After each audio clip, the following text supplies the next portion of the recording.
اللهم صل على رسول الكريم. أعوذ بالله من الشيطان. بسم اللہ الرحمن الرحیم. السلام علیکم خواتین و حضرات. ہمارے یہاں جس تیزی کے ساتھ عقائد میں کچھ تبدیلیاں آ رہی ہیں، وہ بھی اس یقین کے ساتھ کہ وہ تبدیلیاں بالکل درست ہیں، وہ بعض اوقات انسان کو اپسٹ کرتی ہیں.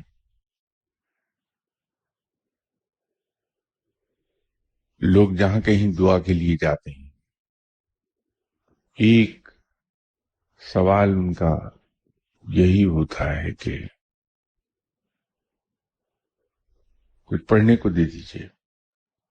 اگر اس صاحب دعا نے بدقسمتی سے صحیح گائیڈ کیا اور یہ کہا کہ آپ قرآن پاک کی تلاوت سو کے اٹھ کر اور سونے سے پہلے یہ کر لیجیے، تو بڑا برجستہ جواب ایک آتا ہے تو وہ تو ٹھیک ہے جی، لیکن کچھ پڑھنے کو دے دیجیے. یہ رویہ انسان کے عقائد کی تبدیلی کو ظاہر کر رہا ہے کہ جہاں انسان یہ سوچنے لگے کہ قرآن پاک پڑھنے سے میرے دنیاوی مقاصد حاصل نہیں ہوں گے، بلکہ یہ تو کوئی وظیفہ ہے جو پڑھنے کو ملے گا تو اس کو پڑھا جائے گا تو دنیاوی مقاصد حاصل ہو جائیں گے. مجھے کچھ ایکسپیرینس ہے غیر ملکی لوگوں سے بھی انٹریکشن کا. ان کا معاملہ خوب ہے کہ ایون ہندو، اگر ان کو یہ کہہ دیا جائے کہ تم قرآن پاک کی تلاوت کر لیا کرو، تو وہ فوراً کہتا ہے کہ یہ ضرور کروں گا، لیکن میرا مسئلہ یہ بن جائے گا کہ میں عربی نہیں پڑھ سکوں گا. اگر ہندی میں قرآن پاک مجھے مل جائے تو میں وہ پڑھ لوں. تو اس کو جب یہ کہا جاتا ہے کہ قرآن پاک کو عربی ہی میں پڑھنا چاہیے، کسی اور زبان میں اگر ہم اسے پڑھیں گے تو وہ گناہ ہے، تو وہ فوری طور پر کہتا ہے کہ جی اس کا کوئی حل بتائیے. آپ یہ نہیں کہتا کہ وہ تو ٹھیک ہے لیکن وظیفہ دیجیے کوئی. تو اسے اگر آپ قرآن آیات رومن عربک میں لکھ دیں اور اس سے کہیں کہ قرآن پاک کو یہ سامنے رکھ کے پڑھو، تو الفاظ پڑھنا سیکھ جاؤ گے. مجھے حیرت یہ ہوتی ہے کہ وہ کچھ دیر ایفرٹ کر کے رواں ہو جاتے ہیں، عربی میں پڑھنے لگتے ہیں، پھر اگرچہ ان کی سمجھ میں معنی نہیں آتے لیکن وہ قرآن پاک کو پڑھ لیتے ہیں. اس طرح کچھ امریکنز کو میں نے دیکھا کہ ان کو جب کہا گیا کہ تم قرآن پاک پڑھ لو تو ان کی طرف سے یہ جواب نہیں ملا کہ وہ تو ٹھیک ہے جی لیکن آپ کوئی وظیفہ بتائیے. تو انہوں نے کہا کہ ٹھیک ہے ہم اس کو پڑھ لیں گے. قرآن پاک رومن عربک میں اس طرح سے ملتا ہے کہ اوپر عربی لکھی ہے، اس کے نیچے رومن عربک میں وہی لفظ اسپیل آؤٹ کیا ہوا ہے. تو لے کے بہت سے لوگ خاصے امریکنز ہیں جو پڑھتے ہیں قرآن پاک کو. لیکن ہمارے یہاں خود مسلمان، میں اس لیے یہ نہیں کہہ رہا کہ قرآن پاک ہمارا ہے، کیونکہ قرآن پاک صرف ہمارا نہیں ہے، یہ کل کائنات کے لیے ہے اور اس سے استفادہ کوئی بھی حاصل کر سکتا ہے جو اسے پڑھنا چاہے. میری گزارش اس سلسلے میں یہ ہے کہ قرآن پاک کی فضیلت، اس کی برکات، اس کے اثرات وہ اس طرح سے بے پناہ ہیں کہ انسانی ذہن اس کا احاطہ نہیں کر سکتا. جب کبھی کوئی ہمیں قرآن پاک پڑھنے کے لیے کہتا ہے تو وہ در حقیقت ہماری دنیا اور عاقبت دونوں کو سنوارنے کی بات کر رہا ہے. قرآن پاک کی تلاوت انسان کو رب سے ملا دیتی ہے.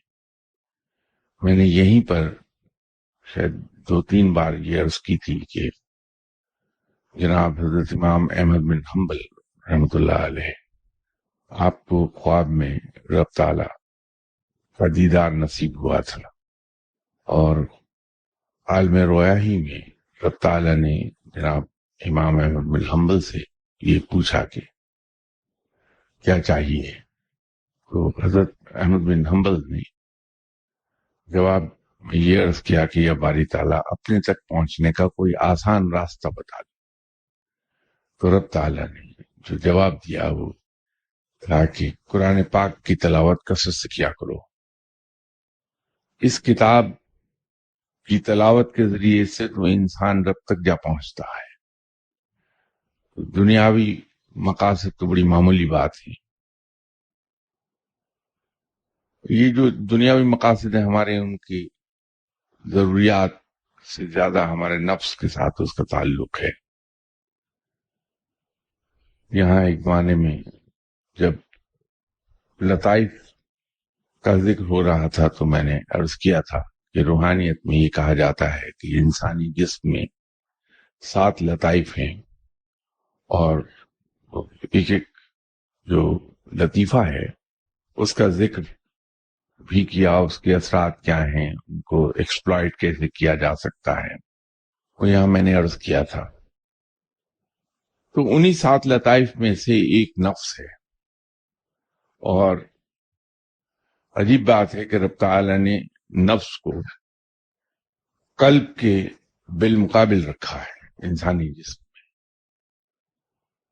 حضرت بایزید بستامی رحمۃ اللہ علیہ صاحب سے کسی نے پوچھا تھا کہ ولایت کے حصول کا آسان طریقہ کیا ہے، تو جواب دیا کہ اپنے نفس سے لڑو۔ اور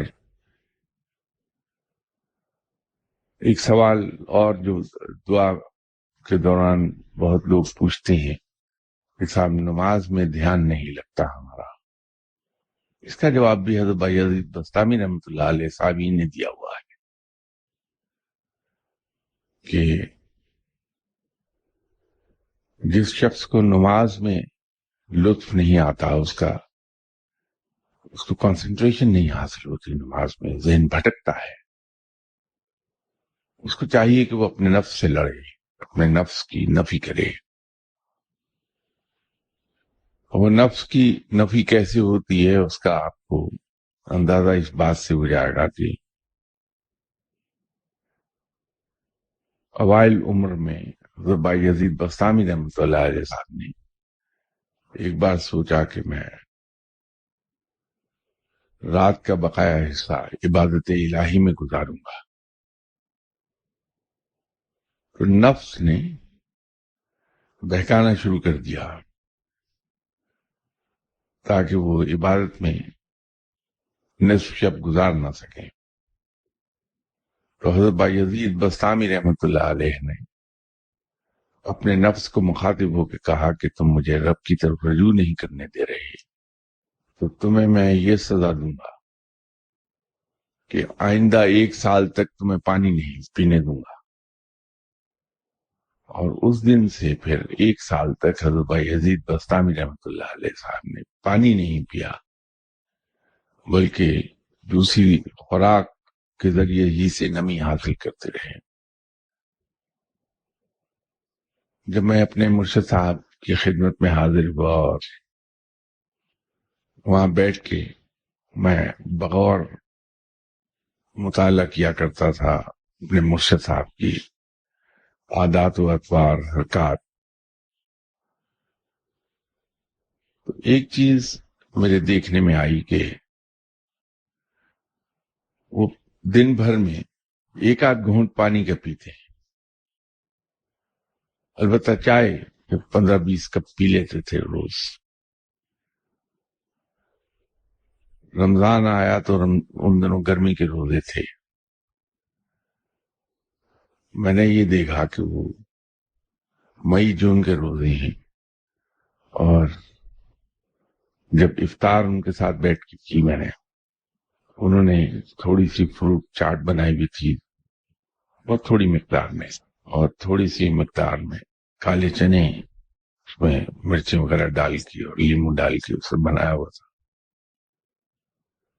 تو جب افطار ہوئی انہوں نے ایگزیکٹ 2 چمچ چھوٹے ٹی اسپون وہ فروٹ چاٹ کے لیے اور 2 ہی چمچ چنوں کے کھائے, اور اس کے بعد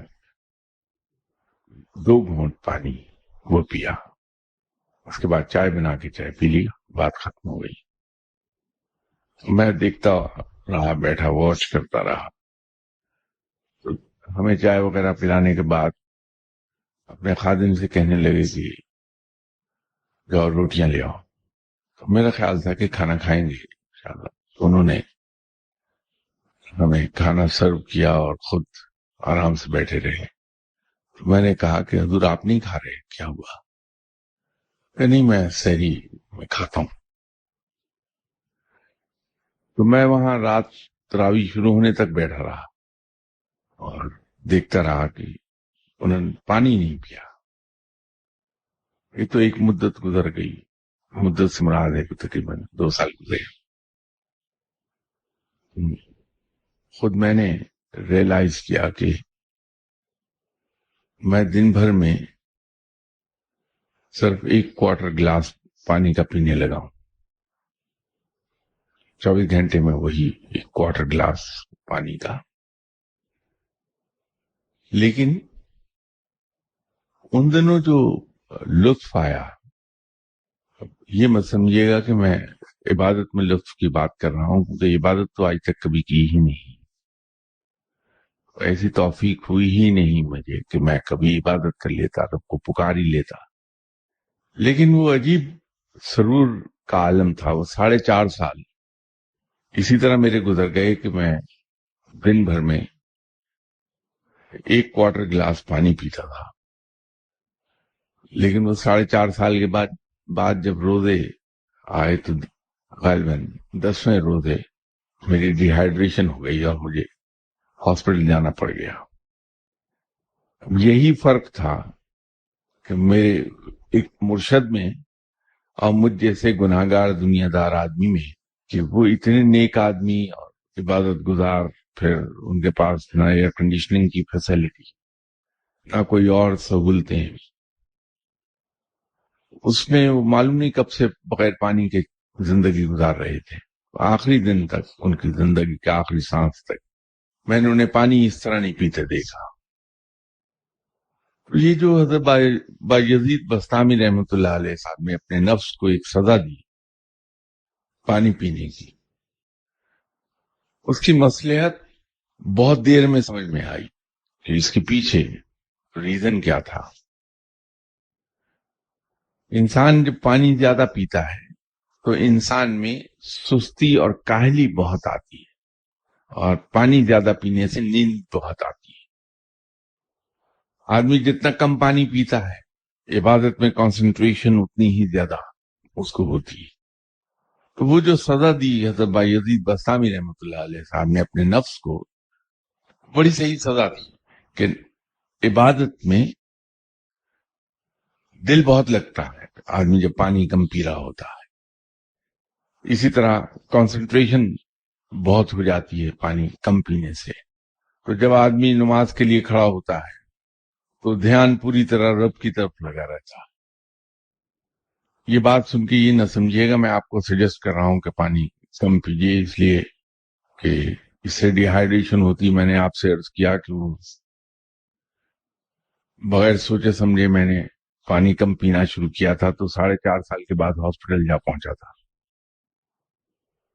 یہ کام صرف نیکوں کے کرنے کے ہیں, مجھ جیسے بندے کے کام کی نہیں. یہ باتیں صرف واہ واہ کرنے کے لیے اور سبحان اللہ جزاک اللہ کرنے کے لیے یاد رکھی ہوئی ہیں میں نے باتیں.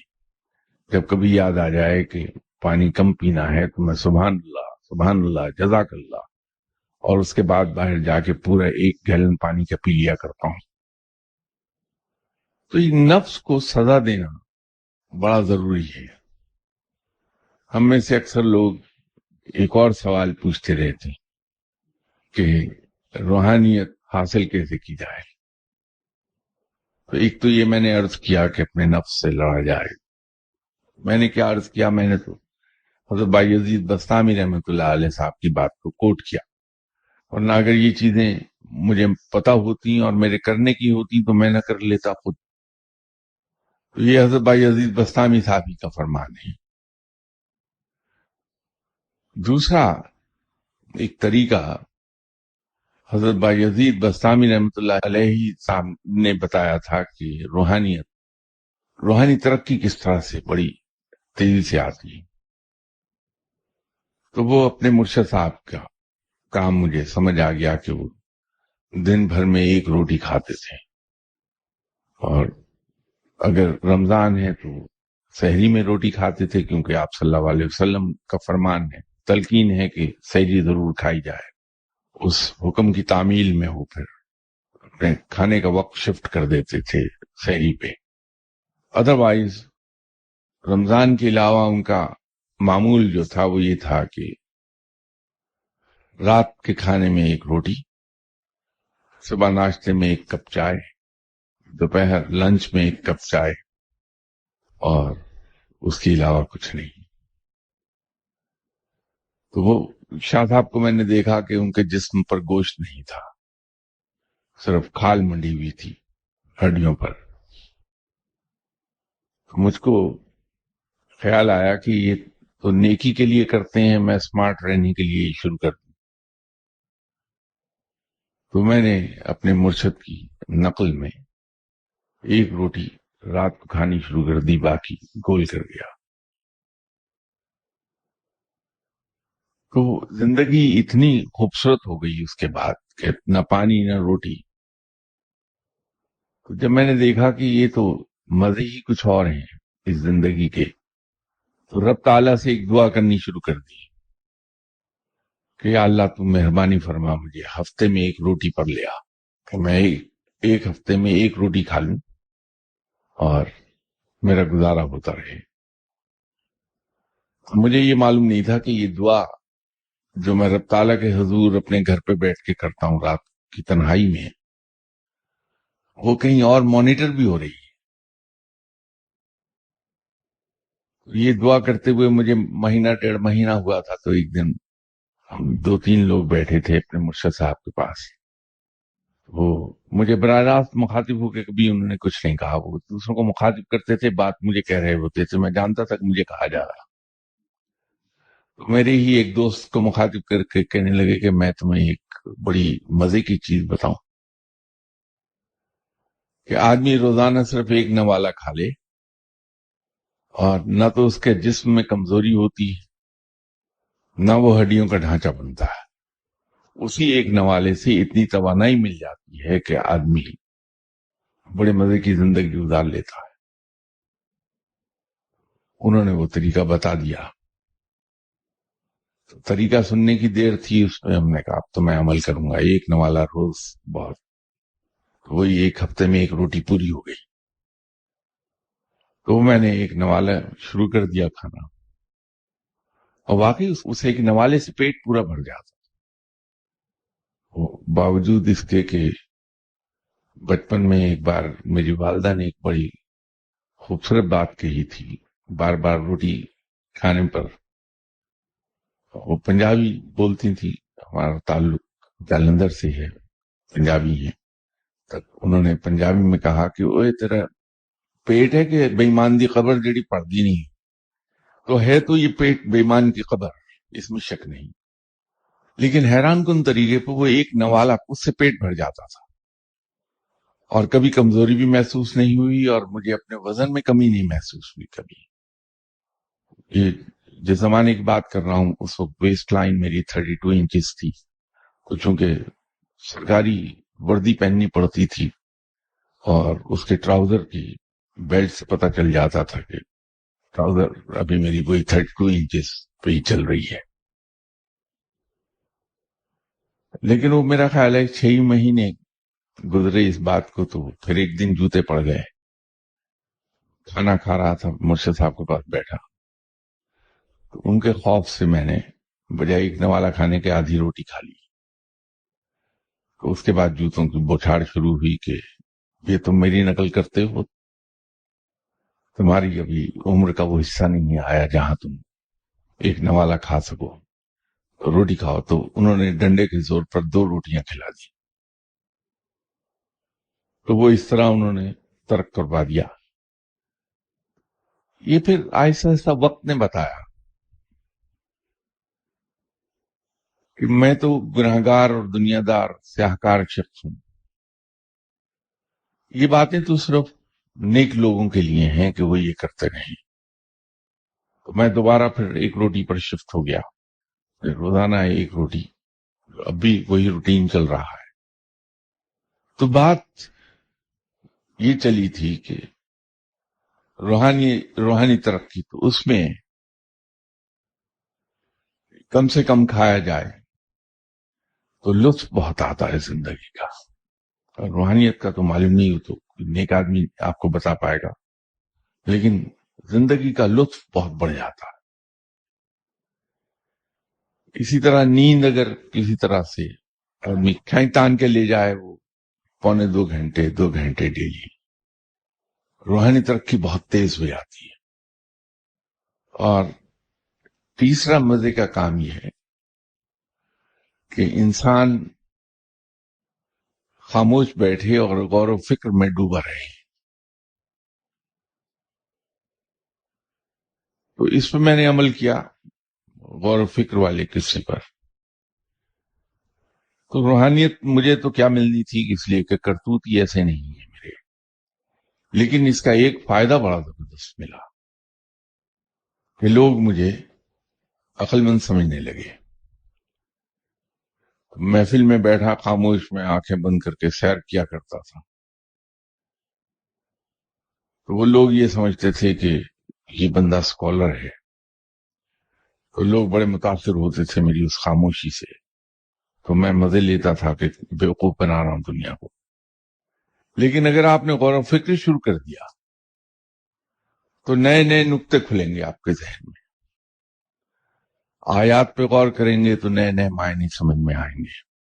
تو وہ جو 3 چیزیں ہیں کہ اولیاء اکرام کی نشانی جو نیک لوگوں نے بتائی، کم کھانا، کم سونا، کم بات کرنا، وہ واقعی پے آف کرتا ہے انسان کو۔ لیکن یہ چیزیں اس کو ان معنوں میں ہم نہ لیں، بلکہ اصل میں یہ نفس سے لڑ رہا ہوتا ہے۔ یہاں جب میں نے یہ عرض کیا تھا کہ انسان کے دل میں 10 قباحتیں ایسی ہیں جو انسان کو ترقی میں آگے جانے نہیں دیتی، تو اس میں 2 میں نے یہ عرض کی تھی کہ حرص طعام اور حرص کلام، یہ دونوں اسی ریفرنس سے ہیں کہ کھانے سے اپنے نفس کو روکا بندے نے، تو ایک دل میں جو کثافت ہے ہمارے، اس کو ہم نے دور کر لیا۔ اپنے آپ کو حرص کلام سے روک لیا تو ہم نے ایک اور کثافت کو کلیئر کر لیا اپنے دل سے۔ تو یہ کثافتیں کلیئر ہوتی جاتی ہیں، نتیجہ یہ ہے کہ نماز میں انسان کا دھیان زیادہ لگنے لگتا ہے، انسان غور و فکر میں ڈوبا رہتا ہے، چیزیں تنگ نہیں کر پاتی۔ نفس سے لڑنا بڑا ضروری ہے۔ یہ جو بات قرآن پاک کی تلاوت سے شروع ہوئی تھی، ہمارے ذہن میں جو ہمارے دنیاوی ضروریات ہمیں بگ کرتی رہتی ہیں، ان سے چھٹکارا مل جاتا ہے۔ اگر ہم نے یہ سیکھ لیا کہ زندگی کو اسی طرح سے قبول ہم کر لیں جس طرح سے ہے، تو زندگی مزے کی ہو جائے گی، تفکرات ختم ہو جاتے ہیں، بے چینی اور ذہنی پریشانی ختم ہو جاتی ہے۔ صرف اپنی ہم ڈیوٹی پوری کرتے رہیں جو رب نے ہم پر فرض کیا ہے کہ ہم کوشش کرتے رہیں اپنی عقل و فہم کے مطابق، اپنی صلاحیتوں کے مطابق، اور اگر ہم اس پہ زور دیتے رہیں کہ یہ فرض ہے، اس کے لیے ہم جواب دہ ہو جائیں گے اور ایفرٹ کرتے چلے جائیں، لیکن زندگی جیسی ہے اس کو ویسی قبول کرتے چلے جائیں تو زندگی بڑی آسان ہے. پھر ہمیں کسی دعا کرنے والے کے پاس، کسی تعویذ لکھنے والے کے پاس، کسی لوٹا پھیرنے والے کے پاس جانے کی ضرورت رہتی نہیں. پھر انسان مست رہتا. وہ ایک زمانے میں بہت پرانی بات ہے، یہ تو نہیں کہہ سکتا کہ جس زمانے میں عقل نہیں تھی، کیونکہ وہ تو اب بھی نہیں ہے. پرانی بات ہے کہ کبھی اگر ہمارا کوئی کالیگ بڑا خوش پھرتا ہوا دکھائی دیتا تھا تو ہم اس کو مذاقن ایک بات کہا کرتے تھے کہ یہ کیا تم یہ بھوکے گوری کی طرح جیب میں ہاتھ ڈال کے سیٹی بجاتے پھر رہے ہو. تو انسان واقعی پھر سیٹی بجاتا پھرتا ہے، پھر سیٹی بجانے لگتا اگر اس نے زندگی کو ایسے قبول کر لیا. روٹی نہیں مل رہی ہے، ٹھیک ہے، ایسی زندگی گزرے گی، کوئی بات نہیں. جب اللہ مناسب سمجھے گا روٹی دے دے گا. اگر کپڑے پھٹے ہوئے ہیں تو آدمی اسے قبول کر لیتا ہے، کوئی بات نہیں، اللہ یوں ہی چاہتا ہے تو میں اس کی مرضی کے مطابق بڑی خوشی سے پھٹے ہوئے کپڑے پہن لوں گا، اور جب رب چاہے گا وہ مجھے اچھی پوشاک عطا کر دے گا. اگر محنت کے باوجود ترقی نہیں ہو رہی تو انسان اسی کو قبول کر لیتا. یقیناً میرے محنت میں اور میری کوشش میں کہیں کوئی کسر رہ گئی جو رب ترقی نہیں دے رہا، جب چاہے گا وہ عطا کر دے گا. اس طرح سے قبول اگر کرنا شروع کر دیا تو انسان کی زندگی بڑی آسان ہو جاتی ہے. ایک بات میں پھر عرض کرنا چاہوں گا آپ سے کہ جہاں دعا ہوتی ہے وہاں بچوں کو نہ لے جائیے. ہم لوگ من حیث القوم بے عملی کا شکار ہیں. ہم جدوجہد کو کچھ شجر ممنوعہ سمجھ کے دور رہتے ہیں، اس سے عملی محنت سے دور رہنا چاہتے ہیں، اور آہستہ آہستہ ہم وہاں آ گئے ہیں کہ اگر مجھے کہیں جاب کے لیے اپلیکیشن بھی دینا ہے تو پہلے میں جایا کرتا ہوں لوٹا پھیرنے والے کے پاس کسی کے، کہ تم مجھے یہ بتاؤ کہ اگر میں یہ اپلیکیشن لکھ لوں اور اپلیکیشن سبمٹ کر دوں تو مجھے جاب مل جائے گی کہ نہیں مل جائے گی. اگر تو آپ کہتے ہیں مل جائے گی تو میں یہ محنت کرتا ہوں کہ اپلیکیشن لکھ لوں، ورنہ ضرورت کیا ہے. تو ہم ذہنی طور پہ بے عملی کے اس مقام پر چلے گئے. جب ہم بچوں کو لے جاتے ہیں دعا والی جگہ پر تو اسی بے عملی کا شکار وہ بچے ہو جائیں گے. ان کے ذہن میں یہ آ جائے گا کہ محنت کی ضرورت کیا ہے، دعا کرائی، کوئی وظیفہ پڑھا، کوئی تسبیح پڑھی، کام ہو گیا. مسلمان ایسا نہیں ہوتا. مسلمان عملی محنت اور جدوجہد پر یقین رکھتا ہے اور بھروسہ رکھتا ہے اپنے رب پر کہ میرے رب نے جو کچھ قرآن پاک میں فرمایا ہے کہ انسان کو وہی کچھ ملتا ہے جس کے لیے وہ کوشش کرتا ہے. تو اس کا وعدہ بڑا سچا ہے کہ وہ اپنے وعدے کے خلاف کبھی نہیں کچھ کرتا. تو اگر اس کا وعدہ یہ ہے کہ انسان کو وہی کچھ ملتا ہے جس کے لیے وہ کوشش کرتا ہے، تو مجھے کوشش کرنا ہے، اور کوشش کرنے کے بعد رب کے حضور دعا کرنی ہے کہ یا باری تعالیٰ، میرے لیے جو کچھ ممکن تھا میں نے اپنی عقل و فہم کے مطابق، اپنی جسمانی اور ذہنی صلاحیتوں کے مطابق مقدور بھر کوشش کر لی، اور معاملہ میں تیرے سپرد کر رہا ہوں. تو اس یقین کے ساتھ کہ تو اس کا نتیجہ مجھے وہ دے گا جو میرے بہترین مفاد میں ہے، تو مسلمان مطمئن ہو جاتا ہے یہ کرنے کے بعد.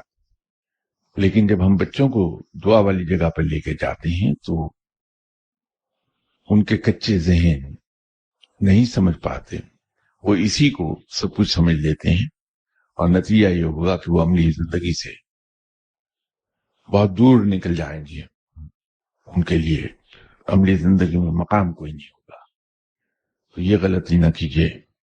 بچے اگر کہتے بھی ہیں تو ان سے یہ کہیے کہ دیکھو رب کے حکم پر چلو، آپ صلی اللہ علیہ وسلم کی حیات طیبہ کو دیکھو، وہاں عملی جد و جہد اور پھر دعا، یہ نمونہ موجود ہے. تو پہلے محنت کرو، پھر دعا کرائیں گے.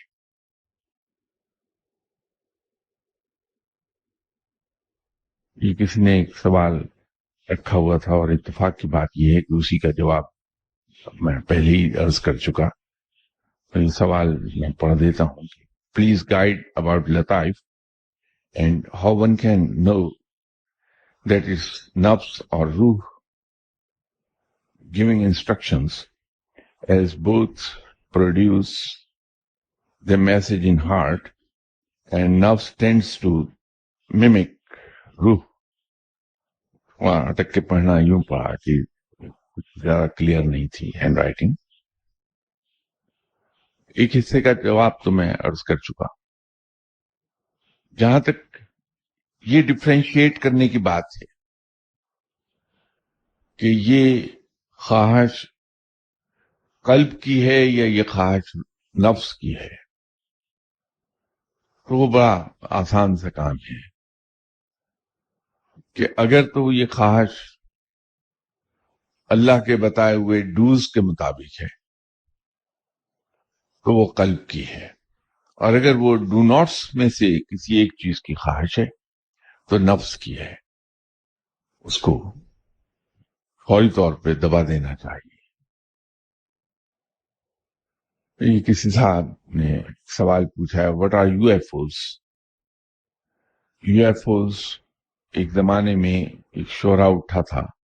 یہ ایبریویشن ہے U F O, unidentified flying objects.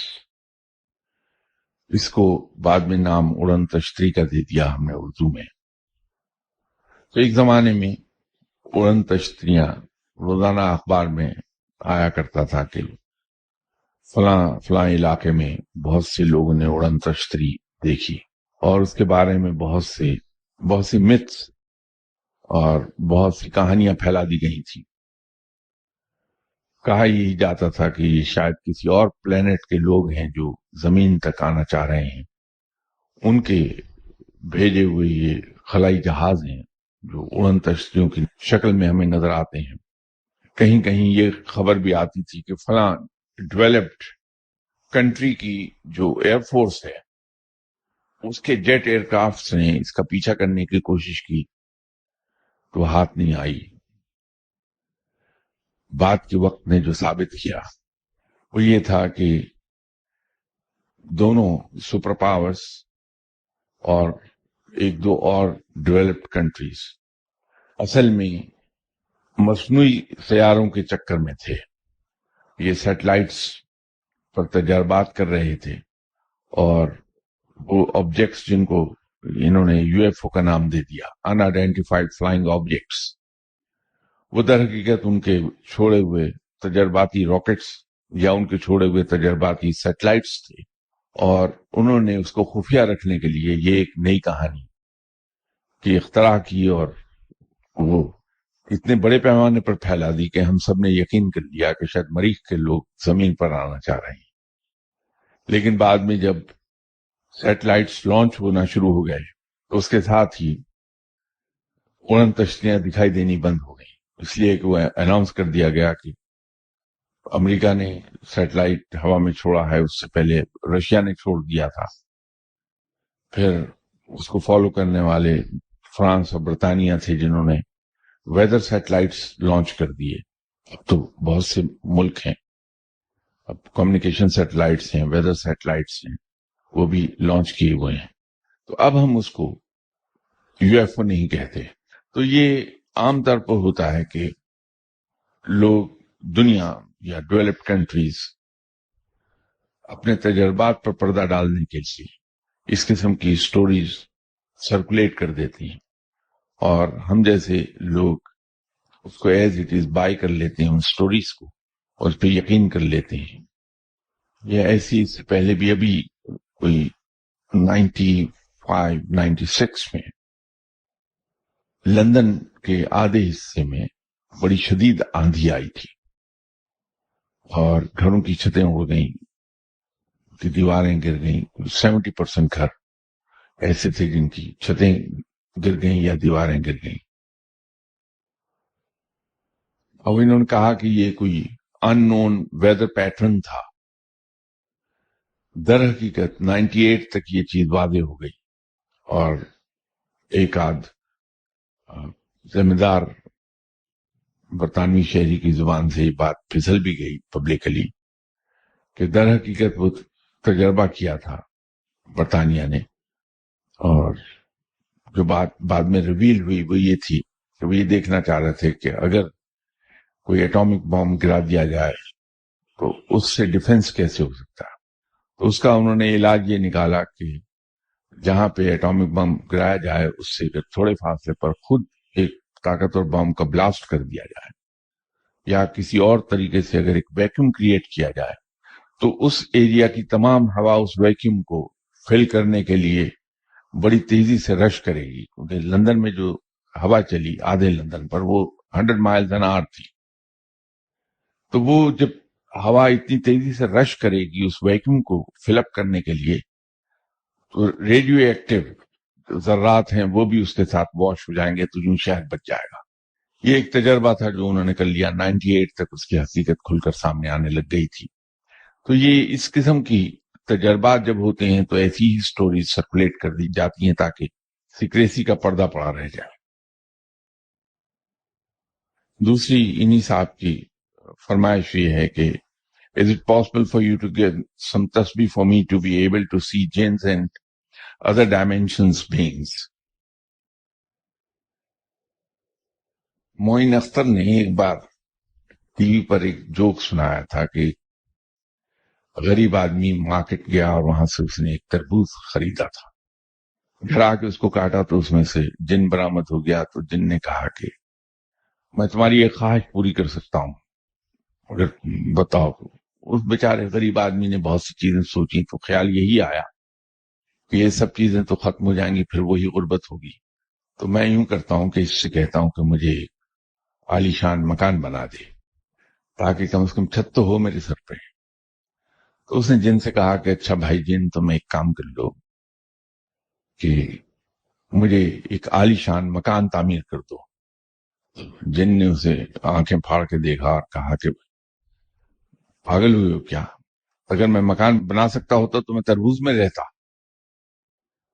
جناب اگر کوئی ایسی تصویر مجھے آتی ہوتی تو میں جن دو چار قابو کر کے مزے کی زندگی نہ گزارتا۔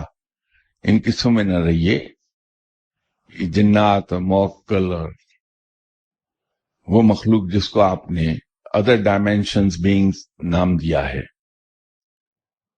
یہ کسی کام کی نہیں ہے ہمارے، یہ بددیانتی ہے ان سے کام لینا، گناہ بھی ہے ان سے کام لینا۔ ہم وہ کام کیوں نہ کریں جو ہمیں رب سے ملا دیں بجائے جنات اور موکلات سے گفتگو کرنے کے۔ یہ ایک اور سوال ہے کہ کین وی ڈو قربانی آن بہاف آف دی پروفٹ محمد صلی اللہ علیہ وسلم because we want to show our love to him, but people have said that this is not allowed.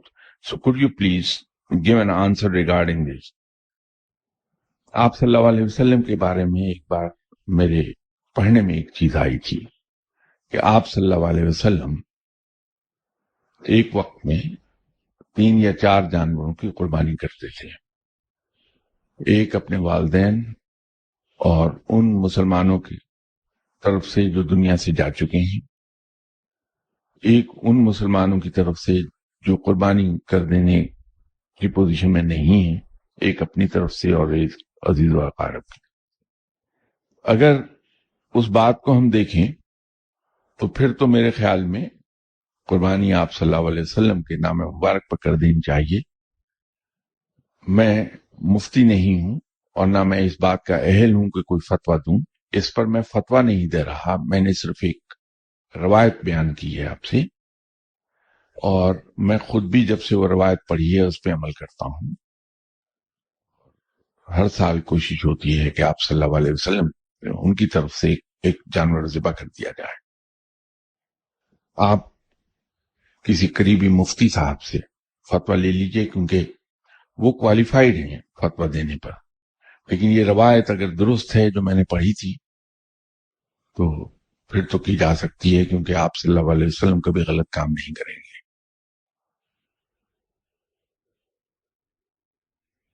انہوں نے ایک درود شریف بھیجا ہے، اس کا دور صغیر اور دور کبیر معلوم کرنا چاہ رہے ہیں۔ دیکھیے، ہم پریشان یا بھٹکتے انہی قصوں میں رہتے ہیں. دور کبیر یا دور صغیر ہم کسی وظیفے کا اگر مکمل کریں، یہ نفلی عبادت ہے. جو چیزیں ہم پر فرض ہیں، اگر اس میں ہم سے کوتاہی ہوتی رہے اور نفلی عبادات میں ہم ایکسل کر جائیں تو بھی ہماری پوچھ گچھ ہو جائے گی اور اس کی سزا مل جائے گی. نفلی عبادات پریسیڈنس نہیں لے سکتی ہیں واجب عبادات پہ، اور واجب عبادات پریسیڈنس نہیں لے سکتی ہیں اوور فرض عبادات. تو جو ہمارے فرائض ہیں ہم وہ پہلے پورے کر لیں اور پھر نفلی عبادات پر اتنی زیادہ توجہ دیں. میں نفلی عبادات سے منع نہیں کر رہا، صرف اتنی زیادہ ایکسٹرا آرڈنری توجہ نفلی عبادات پر دینے سے میں منع کر رہا ہوں. درود شریف پڑھیے، ضرور ہمیں پڑھنا چاہیے، گرچہ آپ صلی اللہ علیہ وسلم کو ہمارے درود شریف کی سلام و صلوات کی کوئی ضرورت نہیں ہے، وہ ان چیزوں سے بہت بلند ہے. لیکن یہ ہمارے اپنے مفاد میں ہے کہ ہم اظہار تشکر کے لیے، شکرانے کے لیے، یہ شو کرنے کے لیے کہ یا رسول اللہ صلی اللہ علیہ وسلم، ہم آپ کے تہہ دل سے مشکور ہیں کہ آپ نے خود تکلیفیں اٹھا کے اللہ کا پیغام نہ صرف ہم تک حرف بحرف اسی طرح پہنچایا جیسے آیا تھا، بلکہ آپ نے اپنی زندگی میں بے پناہ دشواریاں فیس کی ہیں، لیکن ہمیں اس کا عملی نمونہ دے دیا ہے. اس علم کو اپنی ذات پر منطبق کر کے اس کے مطابق زندگی گزار کے آپ نے جو ہم پر احسان کیا کہ ہمارے لیے ایک عملی نمونہ آ جائے، اس کی وجہ سے ہم آپ کے دل سے احسان مند ہیں. اور اس احسان اور تشکر کے اظہار کے لیے ہم درود پاک پڑھتے ہیں. ایک دوسرا سنت رب ہے درود پڑھنا. ہم درود شریف پڑھیں، لیکن دور کبیر اور دور صغیر کے قصے میں نہ پڑھیں. یہ ایڈوانسڈ لیول کی باتیں ہیں. پہلے ہم بنیادی باتیں تو پوری کر لیں، اپنے فرض عبادات اور حقوق العباد جس کی سب سے زیادہ پوچھ گچھ ہونے والی ہے. حقوق اللہ تو اللہ تعالیٰ رحیم و کریم ہونے کے صدقے، اپنی رحمت کے صدقے معاف فرما دے گا، لیکن حقوق العباد ہم معاف نہیں کیے جائیں گے. تو اس پر ہم توجہ دے دیں، حقوق اللہ کی ادائیگی پر اور حقوق العباد کی کہ وہ ہم پر فرض ہیں. اسی طرح فرض عبادات کی ادائیگی پر توجہ دے دیں. پھر ہم واجب عبادات اور نوافل کی طرف جائیں تو اس کے فوائد بھی ملیں گے ہمیں اور پوچھ گچھ سے بھی بچے رہیں گے.